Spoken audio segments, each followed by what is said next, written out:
السلام عليكم ورحمة الله وبركاته.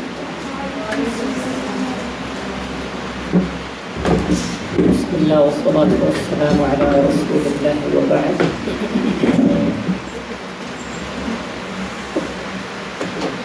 So inshallah today shall be our last class, and after this class I'll be returning back to the city I've come from.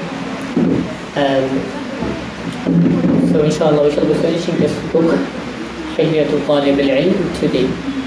We don't have more than about 10 pages. And regarding the previous classes, like I told you, I'll be showing you some mutun or some scientific text.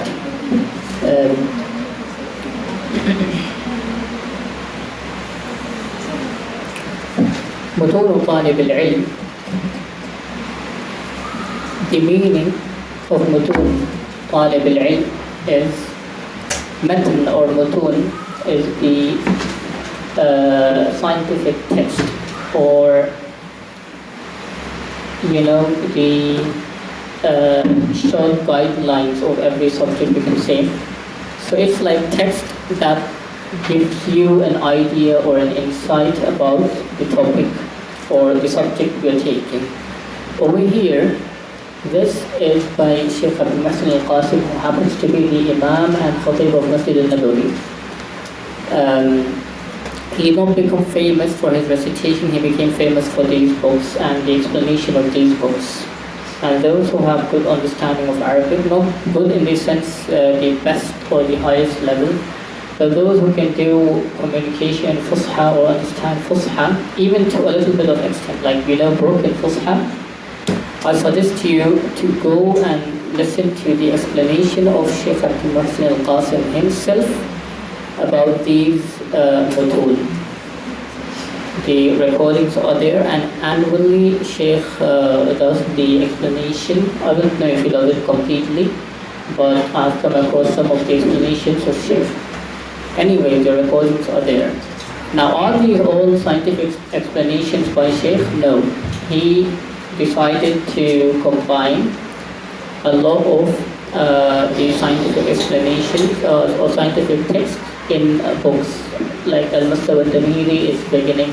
But these are just adhkar and dua. Just the Mustawa will suffice for that. You can start from there, Al-Mustawa al-Awwal. And I've opened some of it for you, but I'll just show it to you. First I'll show you the copies, like the front pages. Al-Mustawa al-Awwal, we'll see what is there in that later. Then we have Al-Mustawa al-Thani, we have Mustawa al-Thalith, we have Al-Mustawa al-Rabi'. And then Al-Mustawa, after Al-Mustawa al-Rabi', he split it. So he made Bulugh al-Maram, a copy, a separate copy, Zad al-Mustaqni', Ikhtisar al-Muqni' is of Fiqh al-Hanbali. And it is considered as the beginner book of Fiqh al-Hanbali. So anyone who is interested in learning Fiqh al-Hanbali, they begin with this book. Of course, it's not for individual reading. Alfiyat ibn Malik is one of the highest levels of books in Arabic grammar. Like I told you, we have Durus al-Lugha, we have Al-Ajurumiyya. Al-Ajurumiyya should be in the first or second Mustawa. Al-Mustawa al-Awwal or al-Thani. Then we have Al-Jami' lima fi as-Sahihayn. And there is other, Sheikh Yahya is there in Masjid al-Nabawi. He also compiled Al-Jam' bayna as-Sahihayn, his book. It's about 6 volumes. I'm not aware of this, it's new for me. This is, I don't know if it's even complete, like he's still writing and bringing up new books. So I'm aware of Al-Jam' bayna as-Sahihayn by Sheikh Yahya. And it is about 6 volumes, about 3,000 ahadith in it. And there are students who just don't memorize that, but they memorize other books also. There is a program or a course in Masjid al-Nabawi which is called as Hifz al-Wahyayn, Hifz al-Quran and the Kutub al-Sunnah or Kutub al-Hadith. So the condition to qualify for that course is that you should be a Hafiz of Quran. And then they begin with 18 books of Hadith. Al-Jam' bayna as-Sahihayn is There are many scholars over the history who have tried to compile like this. It is the common ahadith between al-Bukhari and Muslim. نخبة الفكر في مصطلح الأثر. This is something the students of Aspire might be aware of, and it's really short, like really thin. These are not good books, these are like pocket-sized books. And then we have Al-Umdah fil Ahkam. This is similar to Bulugh al-Maram,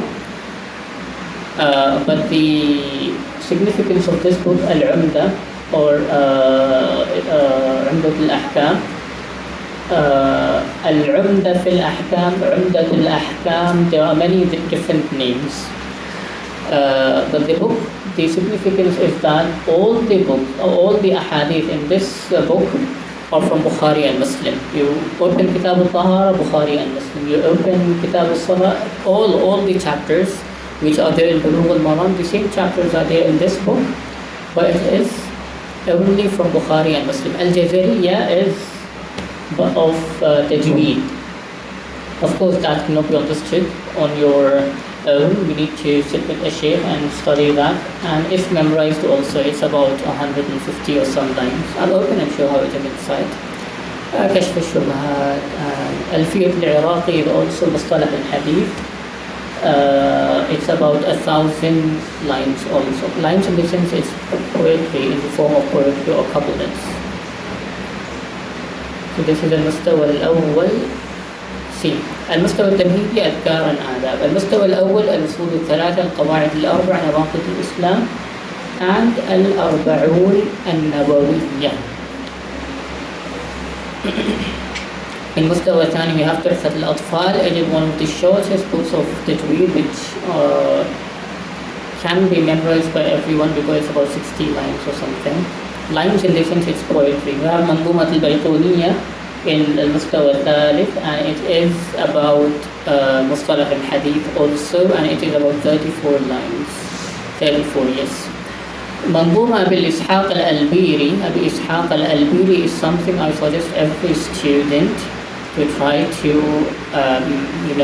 read it if you cannot memorize it. And it's about 120, 150 couplets, I think, and it is about أخلاق. أبا بكر دعوتك لو أجبت إلى ما فيه علمك، لو عقلت إلى علم تكون به إماما مطاعا إن نهيت وإن أبيت. And it goes on. Abu Ishaq al-Albiri is explaining his son. There are recordings also on YouTube. You can listen to Manzumat al-Albiri. It's really beautiful when you even listen to it. And it will be understood by those, like I told you, even if you know basics of Arabic, you'll understand. Al-Waraqat is Usul al-Fiqh, Bughiyat al-Bahith. Al-Rahabiyya is al-Fara'id, like I was telling you. Al-Rahabiyya, Fara'id in the sense inheritance. We have Alfiyat al-Malik, and it goes on. So I'll show you in this you don't have any nothing, it's all lines. We have الحديث الرابع عن أبي عبد الرحمن عبد الله بن مسعود رضي الله عنه قال حدثنا رسول الله. It goes on. وهو الصادق المصدوق إن أحدكم يجمع خلقه في بطن أمه 40 يوما. And it goes on, like there are about 42 ahadith, and then Ibn Rajab al-Hanbali came and added about 10 more ahadith. So it's known as Zawaid Ibn Rajab, but that's not from Al-Arba'in, the actual Arba'in. Going on to Al-Mustawa al-Thani, we have I'll show you Al-Jazariya. It's about what's this? We have Al-Jazariya. Look at Al-Jazariya, see how it begins. يقول راجع في رب سامع محمد بن الجزري الشافعي الحمد لله وصلى الله على نبيه ومصطفاه محمد وآله وصحبه ومقرئ القرآن مع محبه. And it goes on until the end of Al-Jazariya. Similarly, if you want me to show Alfiyat al-Malik,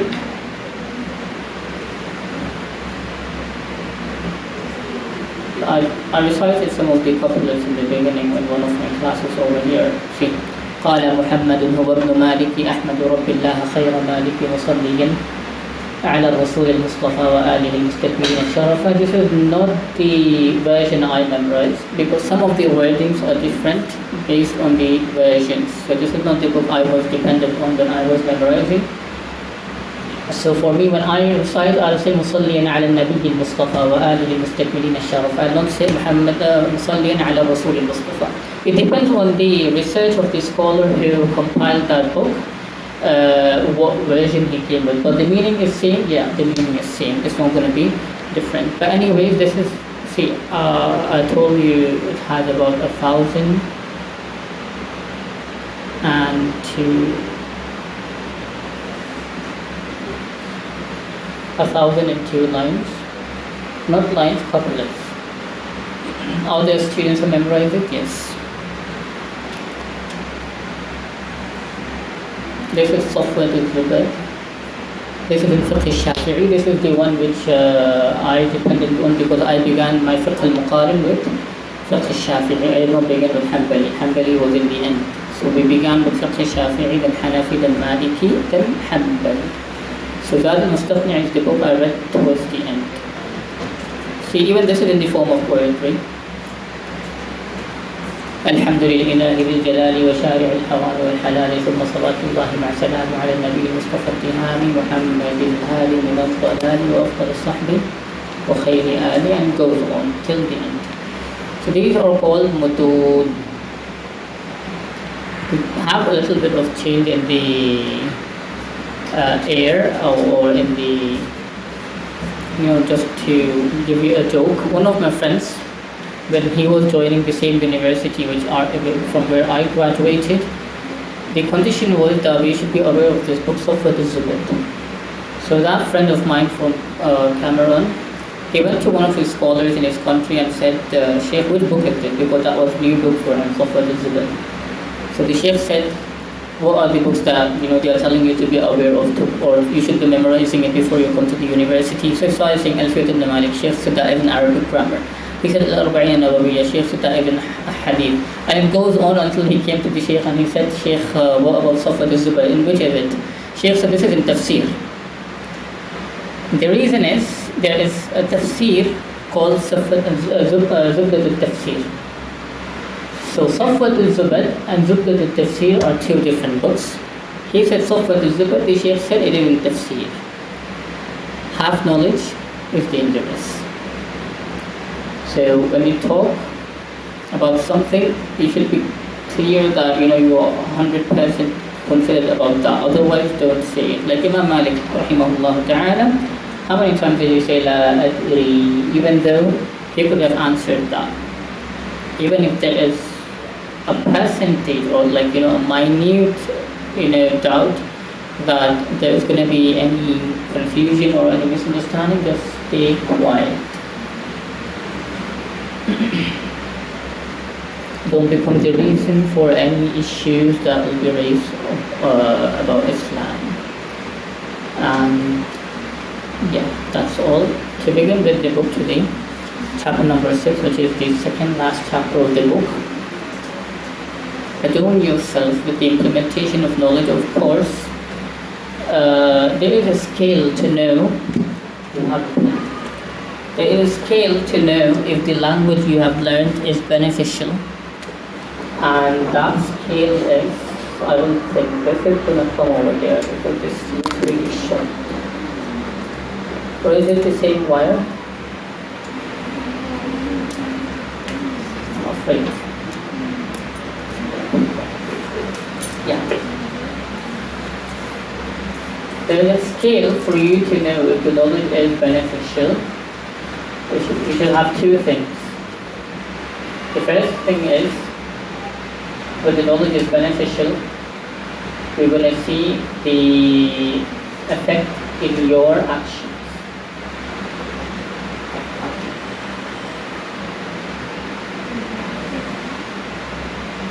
So the effect is in the quality of your actions.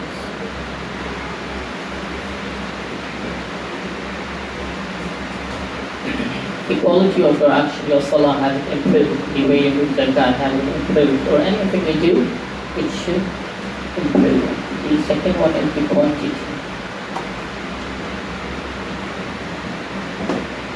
of your action.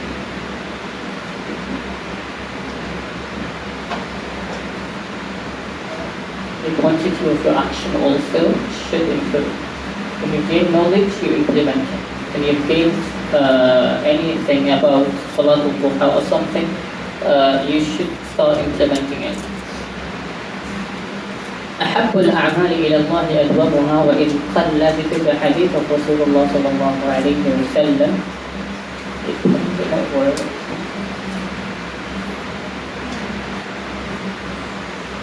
أحب الأعمال إلى الله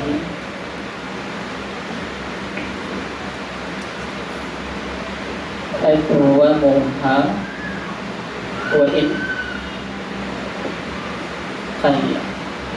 The most beloved actions to Allah the Almighty is the ones that are done with regularity and punctuality, even though they are less in quantity.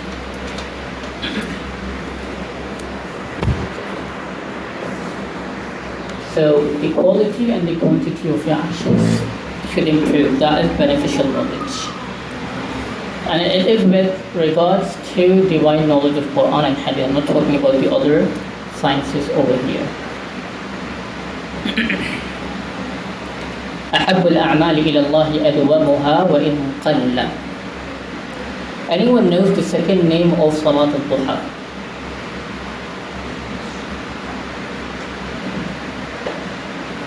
Salat al-Duha is also known as Salat al-Awwabin. Awwab are the ones who regularly come back. Ya'ubu to return. Al-Awwabun, the ones who return. Salat al-Awwabin. Now the reason I'm focusing on Salat al-Awwabin is the majority sitting in front of me are from the ladies or from the sisters. When I was teaching the basics of Islamic studies a few years ago to some of the fellow community members in the place where I was living, I thought about Salat al-Duha and I forgot. And then I met one of the people who benefited from that lecture from the sisters,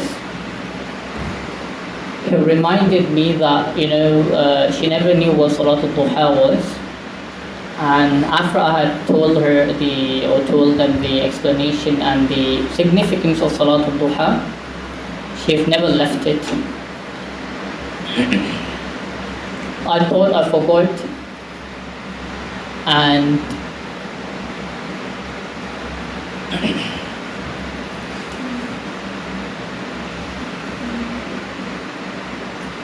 that is the benefit of becoming, the carriers of this knowledge or teaching forward. You do something, you forget it, and then you have it in your good deeds. This is what we expect from Allah the Almighty, not some worldly gain by this. Everything I'm doing over here extra from this book, apart from this book, which I'm not, obliged to do it. The reason I'm doing is only with that intention that, it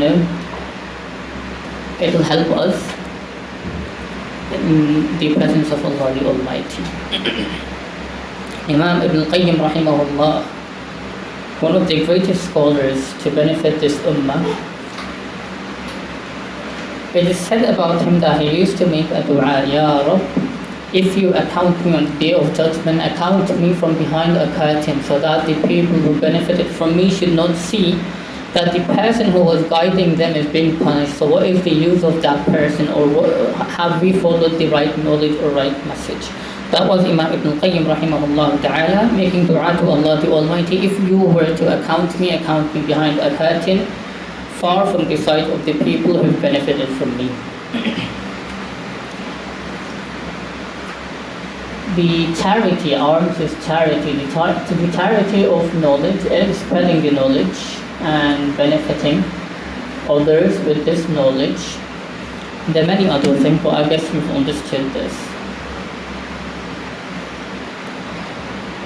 So there should be a significant difference in the person who has learned something and a person who is not aware of. So a person who is a Hafiz al-Quran, there should be something visible. The moment people look at him, they should be feeling that there is some difference in him. Protection of knowledge, we have spoken about it. Diplomacy, do not compromise. I spoke about this in the previous class. Passion for books, the foundation of your library, we spoke about this. The books you should have in your library, and the books you should take care about, and you should keep it in your library and reach back to it. But then this is something you should speak to your teachers, so they'll tell you which books you should have on a regular basis in your library so you can benefit from it. Not that because these are famous books you should have it, because nobody you're going to understand, nobody you're going to understand at Tamheed. So everyone should know their level. Ad-Durar al-Saniyya, this is a very big book, like volume Ad-Durar al-Saniyya. Subul al-Salam is the explanation of Bulugh al-Maram. Maybe you'll understand that, maybe. I don't know the level of the students of Aspire, but Shaykh Abdus Salam has told me that there are smart students sitting in my class. Some of them can speak in Arabic and some of them are really brilliant about this batch which I'm sitting in front of. There are some really brilliant students who really understand everything, and there are some who can speak and understand Arabic. So Subul al-Salam is one of the books in all of this. I'll suggest that you can go and give your try to that book. Al-Wa al-Bayan is in tafsir, but it's not something I suggest here because it's not like easy tafsir. It's like poetry and lugha and all that. But then you can go and open and read it, but I'm talking from the percentage of benefit. Dealing with the book, I told you in detail how you should deal with every book, like which book you should touch and open. Further to this, if you have purchased a book, do not put it in your library until you have had a browse to it. Yeah. Any book you come across, make sure that you at least go through the index of the book, or get to know what that book is about. Writing with diacritical points. This is how you make down notes, and this is not something you should 100% follow what is there. You can invent and design your own methods. The final chapter, alhamdulillah, we have come there. Precautions, of course. Precautions, false hope, and Abu Shibr. Abu Shibr is to be deviated or to be misled by the knowledge. So knowledge has like 3 levels. In the first one, the person immediately when you learn it, the person feels arrogant that I've learned everything. In the second one, they start to become humble. They start gaining knowledge. In the final level, they'll come to a level where they'll be like, I don't know anything.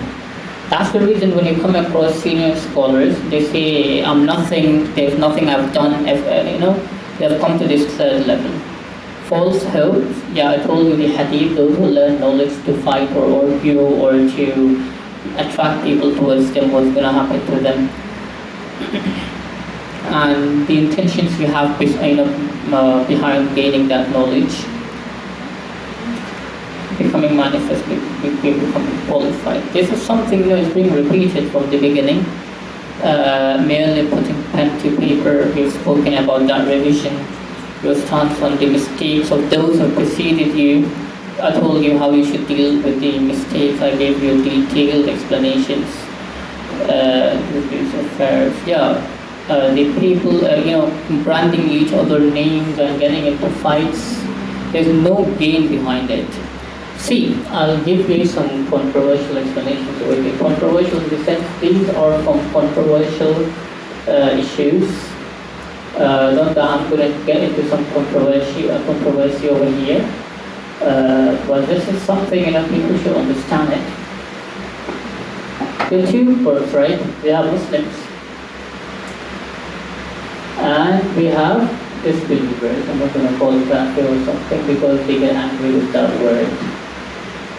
Kafir is considered a taboo now. That word is considered an insult. So we call disbelievers and Muslims. Okay. When he says something against Islam, we're like, he's not aware of that knowledge, or he's hating Islam, or he's, having some enmity towards Islam, or something like that. In Muslims, he believes in Allah, The person believes in Allah and then he makes a mistake. Do you call him a kafir? What you will do, حسن الظن. ظنوا بإخوانكم خيرا. I was just speaking to Sheikh a few minutes ago about some issue that's going on, and he was like, ظنوا بإخوانكم خيرا. Have good intentions about your fellow brothers. Or something similar to this statement. I'm not aware exactly what that statement is. بإخوانكم خيرا. So he makes a mistake. Well, call him kafir? No, I'll say his intentions are doing da'wah in the most effective manner and to influence these people to return back to Allah. So in that, if he makes a mistake, I'll not call him a kafir. I'll say he made a mistake over there, so I'm going to leave that mistake or whatever good he has, I'll take it. There are many personalities, when you look into this manner in them, you'll start benefiting from their good and you'll start leaving their bad. So getting into controversies and splitting the ummah is not something from what Abdus Salam wal Jama'ah does or what the people who follow the Sahaba and Prophet ﷺ do. Similarly, when you look at the differences of opinions between the Sahaba, between all of them, like I told you, Abu Dharr radiallahu anhu was so extreme, and Abu Dharr radiallahu anhu, despite his extremism, Uthman ibn Affan and all of them never, broke ties with them. Ibn Mas'ud had an opinion, Ibn Abbas had an opinion. It does not mean they became enemies and started calling each other kafir. Grammatical errors, I just told you an example. I told you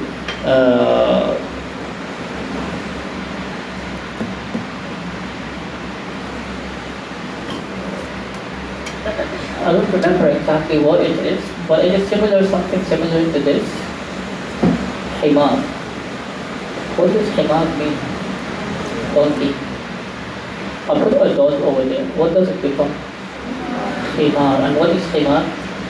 Scarf, right? Those who are aware of these things and those who are aware of these, in Arabic dictionaries, qala. Arabic students, qala, what does it mean? Say, anyone has second opinion? What if I say it is qaylula? Qala yaqulu is say. Qala yaqilu is qaylula. Qala yaqulu qawlan. Tiny difference of wow and ya changes the complete meaning and the complete structure. Be aware of grammatical errors. So that's the reason I told you should become really profound in Arabic. And learning Arabic, is it difficult? No, it's not difficult. Arabic grammar is really easy. If you have a good teacher, or if you have a good teacher in the sense, the teacher is teaching well, but then if you put in your efforts the way you should put, I can guarantee every one of you might learn Arabic in probably 10 days, of maybe 5 days. I was telling to Sheikh, I can teach Arabic in 10 days to Shaykh Abdus Salam. He told me I can teach in 5 days. And it's not a big deal, you can do it. I personally did it, and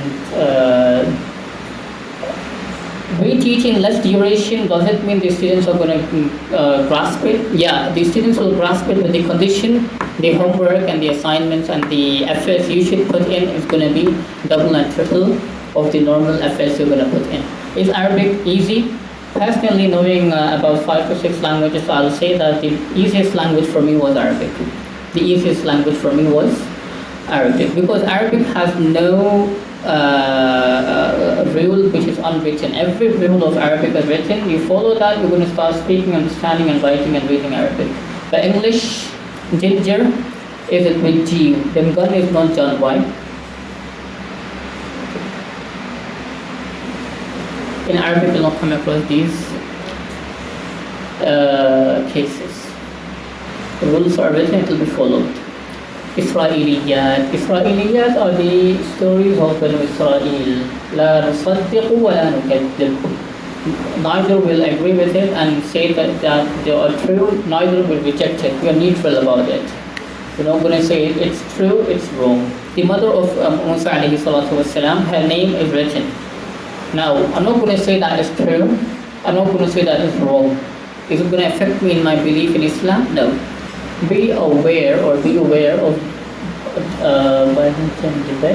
and this is something similar to Banu Israel. The gender of angels, the name of Musa alayhi, the mother of Musa alayhi salam is similar. These are the questions of Banu Israel which have no gain in it. Second last point to discuss, no wala and bara should be pledged. Al-wala wal-bara is a topic of aqidah which Shaykh Abdus Salam will be teaching you, so we'll skip this because it's a really detailed topic. In short, if I'm going to say is, I'm not going to compromise our faith to please others, and I'm not going to, I'll say the statement which one of my teachers told me is, this is the final topic we're taking, and then we'll finish second last, sorry. Tawheed is the foundation of every person's belief, right? Anyone has second opinion on this? No second opinion? Okay. If by preaching Tawheed you split the community, if by preaching Tawheed you are splitting the community, then the way you are preaching Tawheed is wrong. And by you are going to change Tawheed by uniting the community, preaching, and over here changing Tawheed. So you have to change Tawheed to unite the community, then this is also wrong. The way you're uniting the community is wrong. The way you're preaching Tawheed and that's leading to splitting the community is also wrong. Okay? So when you're preaching Tawheed, it should not lead to the splitting of community. And when you're pleasing others, it should not, result in changing the principles or the core principles of Tawheed.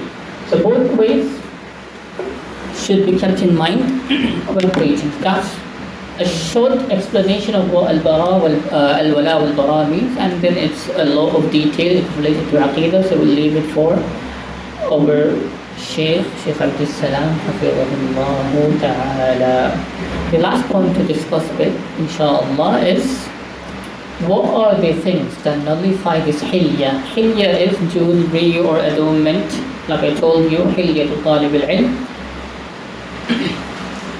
The answer to this is all that goes behind this, all the 65 points we have taken. Hilyatu Talib al-Ilm, the Arabic title of the book in the reader's hand or on the screen. Hilyatu Talib al-Ilm.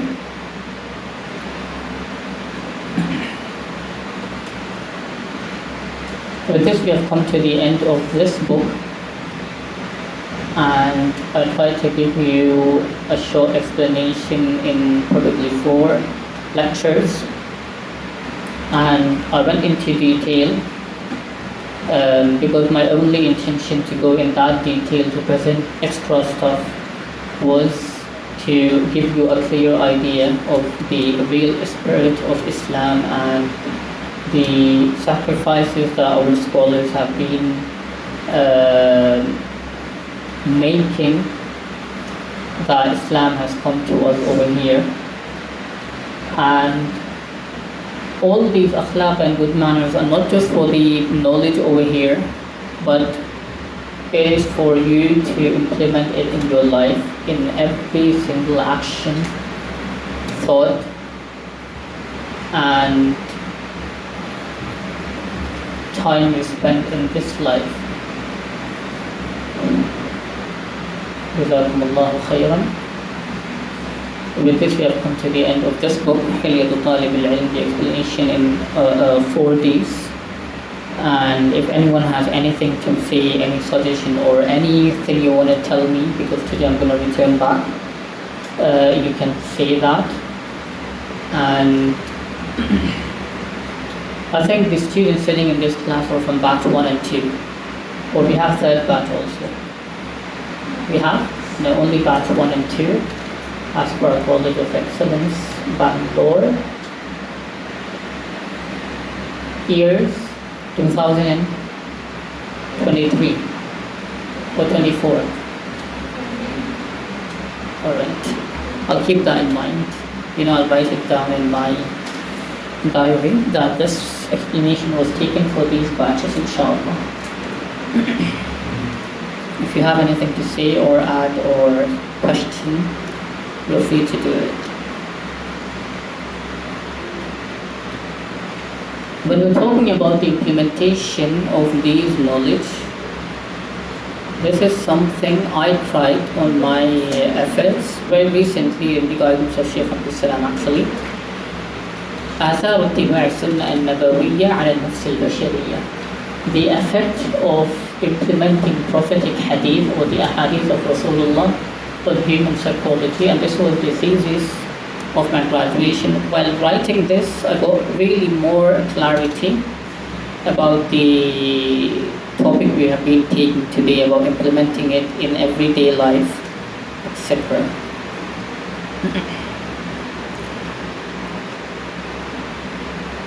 I think this is readable.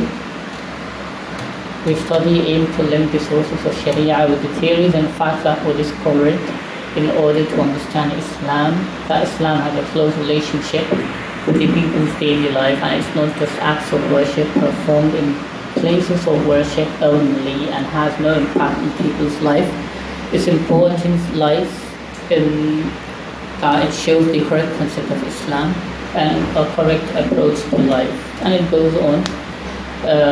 Inshallah, I'll try to translate this in English and it will be given to you as far as a gift.